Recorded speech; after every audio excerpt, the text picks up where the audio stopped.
And welcome back. So this is a video I've actually been meaning to do for a little bit now.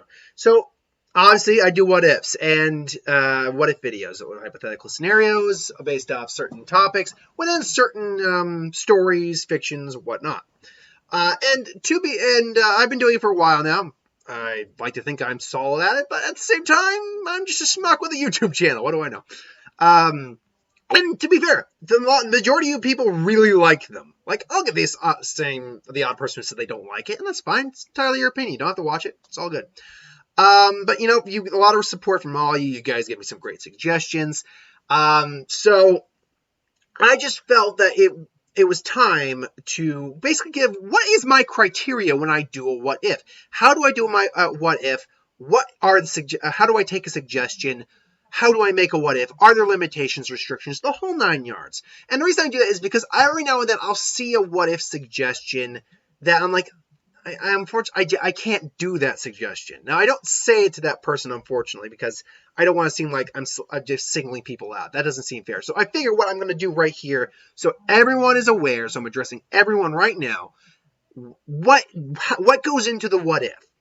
So obviously it starts with me picking a suggestion from the book. Now, how the way it works is I have my entire book. I don't have it with me right now, but I do have my entire what if book. And it's pretty big. Like, the amount of what ifs I have I could literally just continue the channel for a couple of years on what ifs alone. Same with who would wins, frankly. But right now we're talking about what ifs. And basically I write down the person's name, and basically I write down the what if, and if that person ends up giving me more what ifs in the future, I'll just write it down there. Like, I've got a couple pages worth of what ifs from certain people, and that's fine. No problem with that whatsoever. So that's how selection process begins. Now, in terms of whose what if gets chosen, well, because the thing is, it's a little first come, first serve. And the way that I mean that is that I usually I'm on a certain page in the book right now. It's not that far in because of how long what ifs take to do. I choose a what if from that person, and I go with that selection. Now, a lot of people give me the same what if suggestion. So I make sure to do my best to look through the what if book, find out who has given me that suggestion, and give every single person that proper shout out in the video. Because I think that's only fair. If you give me the suggestion, I want to give you that shout out. That I think is only fair. It was your idea. In theory, I could have thought it up on my own eventually, but you gave me the idea. I think that's only fair. Now, because of that, though, what ifs, depending on the what if, can range. The what if timeline can range from just a one-shot what if to I've gone 20-part videos before. So it all depends on how long the storytelling process takes. And because of that, more what if suggestions come in, but I'm not going to be able to get to those until I get done with everyone else's. It's just a matter of time. Eventually, everyone's what if that I will have ever gotten, assuming YouTube doesn't shut down and then the rest of my life, I'll eventually get to. And basically, I have no shortage of what ifs because there's no shortage of imaginations. Perfect example of that is, let's go with a what if scenario where, what if Naruto or what if Deku ate a devil fruit? Well, what devil fruit? I could literally do the channel for the rest of my life on just what if Deku or Naruto ate a devil fruit, a different edition of that each time, because there's so many damn devil fruits. The same with what if they had a Zanpakuto?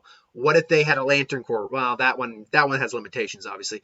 But what if they had a mutant ability? There's so many variations on just one topic that I could literally just do the channel forever on those topics alone. So that's generally how the selection process goes into. Then how do I do the what if? I'll admit this. I don't write down the what ifs anymore. What I will usually do is plan out the what if and then do it from there. As you can kind of tell, I'm a little sporadic when I actually do a video on the what if, because sometimes I realize something that when I did the idea in my head, and normally it still comes out the way I planned it.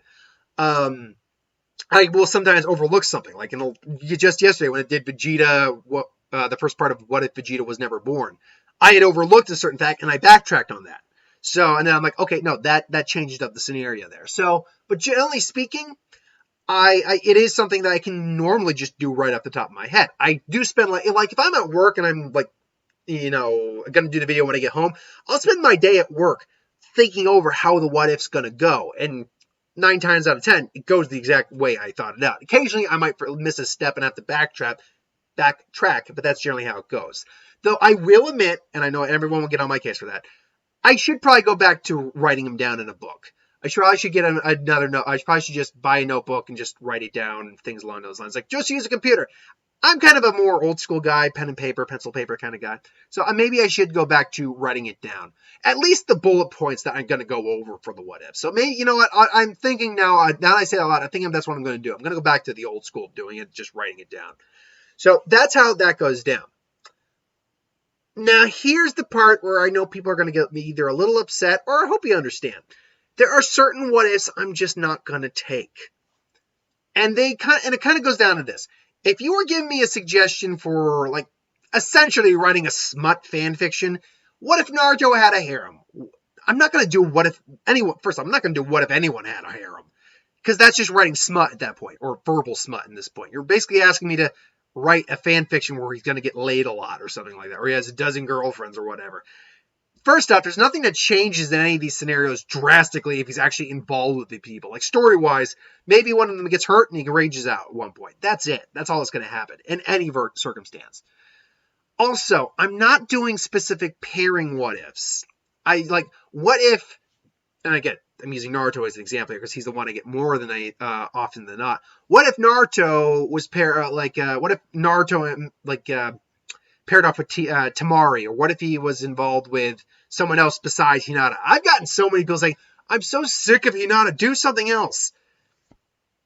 So that leads into this. The way the what if starts, or the way the what if works, is that whatever the deviation from the original timeline and the what if title, that's the deviation. Any changes that come in the story come from that deviation. If a change doesn't come naturally from that deviation, I'm not going to do it. So in Naruto what ifs, if a change has not occurred that would deviate from Naruto ending up with Hinata, he's going to end up with Hinata. I'm sorry if that upsets you, but that's the way it works because that's the way it naturally flows. I'm not going to just change something because someone asked me to. Which leads into the third thing. Now, whatever what if suggestions are fine. You know, what if this happened? What if that happened? What if this happened? That's all well and good. And I'm going to use one example that I recently saw. Now, I'm not going to name names, but if you want to try to find the comment, go ahead.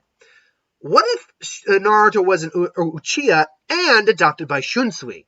Or not Shunsui, but Shuhei. Or whatever. Shusui? Itachi's friend that died and had the eye that controlled people. See, the problem here is that that's compiling what if topic on what if topic. I'm not going to basically do so many compounded I'm trying to remember some of these things. What if Naruto were adopted by this person? He were this happened, and you ended up with this person. First off, I can't fit that in a title. Second off, while I could just maybe go with one of those topics as a what if, and then in theory have all that play out in the what if, that changes the outcome overall because that might not be how that one scenario goes if I didn't have those changes in there. In theory, that could happen, but you see the problem here. When you start putting what if upon what if upon what if upon what if, it gets so convoluted, it just turns into fan fiction. And that's not what my what ifs actually are. They are just a hypothetical scenario of what if this one thing changed, where does it go from there? Now, again, I've often said, to be a little hypocritical here, that the what ifs, at least when you do them on YouTube, are essentially verbal fan fiction. And they are in some regard. But there's a difference between fan fiction and a what if in the sense that you can do legitimately whatever you want in a fan fiction. Like, legitimately. Like, let's say Naruto's an Uchiha. All of a sudden, Goku showed up and they fought and he becomes half Saiyan through the Dragon Balls. All of a sudden, Hollow showed up, becomes half Shinigami, half Saiyan, half Uzumaki. That's a fan fiction. But it's currently in the Naruto Uchiha thing, that's not going to happen. Naruto's not going to suddenly gain Wood Release. Naruto's not going to suddenly gain another Kekkei Genkai. Naruto is not going to suddenly realize that he is the reincarnation of a super Uzumaki god or anything like that. No, it's just, what if Naruto is an Uchiha and how those events play out differently because he's an Uchiha and finds that out. So you understand the difference, at least the way I'm laying it out, between a fan fiction and a what if. and specifically why I'm not going to, I haven't done it and I'm still not doing it. I'm not doing a what if that's got more than one component to it. So if anyone out there is going to give me a what if where it's like, what if this happens as well as this, this, and this in this one story, I'm not doing that. I'm sorry if it disappoints you. If you hate me for it and unsubscribe, I'm sorry for that. I wish you wouldn't, but that's your choice. But that's just the way I do it. So just to recap real quick, the what ifs, I choose them from a book. I will eventually get to everyone. It's just going to take a long time to get to. Suggestions, single topic suggestions are the bread and butter. If it's a very minor change, like a minor like add-on, I might consider it, but it has to be very minor, like it wouldn't ultimately affect the overall plot. So just single suggestions are fine. No pairings, no pairing suggestions, no harem suggestions, no basically like smut suggestions. Last but not least, the timelines, or timelines. Let me rephrase that. When the what ifs come out. It used to be every three. No, it was always two. That was the Who Would Wins I changed. It always used to be Wednesday and Saturday or Sunday. But with the new schedule I've done, it's now Wednesday and Saturday. So why did I do that? Just to make it kind of easier on myself. It does spread out the videos a bit more evenly through the week, meaning I almost do a video every day, except for Thursday, but that can even be a review. But that pretty much has now streamlined it, and I cut down one Who Would Win that I'm only really doing a video a day. Occasionally I might be doing two when it comes to Wednesdays because of Death Battle, but ultimately it's just one a day, and that's just easier on me instead of doing multiple videos in one day. If I'm on schedule, that's a far easier schedule to do than doing multiple videos in one day. Like, this is an exception right here. I've got my end of the year videos to do and things along those lines. So like stuff like this is an exception. And this is easy to do. It's just me talking in front of a camera, which it normally is. But sometimes I'll have at least a type of graphic up, which I've now, I kind of knew how I already do it, but as of yesterday, I've learned to put out other images besides like just the internet on the computer, so it allows me to do a bit more graphically now, which is really fun. So I'm looking forward to doing a bit more with that in the future. Until then, though, that is ultimately my thoughts on what if. I was about to go with my thoughts on what if this happened. Yeah, what if Brent talked about what ifs? That is just what if. Maybe actually, now I say that out loud, that might not be a bad title. But I'll probably just say it's like, how do I do what ifs? That's probably going to be the title of this. Anyway, though, thank you for watching. I do hope you enjoyed. By the way, you can still put what if suggestions and Who Would Win suggestions, all that in this. That's just basically, I wanted to give you the rundown of how I basically construct and do what ifs.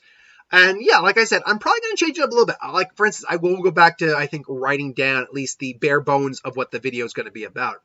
But the one issue I'm going to see with that is, I sometimes don't know how long a video is going to go. I can get through like a bunch more of the story. Maybe what I'll honestly do is just write out like a giant chunk of the story and just see how far I can get through that. So maybe we'll see what happens there. Till then, though, thank you for watching. Hope you enjoyed. Like, comment, share, subscribe. I'm considering, after I charge up my computer for a little bit, doing one of the top 10s later today. I'll upload this, and honestly, you know what? I'll give you my, I'll put it in the community. I'll let the community decide. Well, I don't know how many people are going to be able to get to that, so I don't know. I'll just flip a coin. I think, though, I'm probably going to do my worst today. And honestly, that'll probably be the more entertaining of the two. So I digress. Thanks for watching. I hope you enjoyed, and I'll see you folks next time. Have a good one.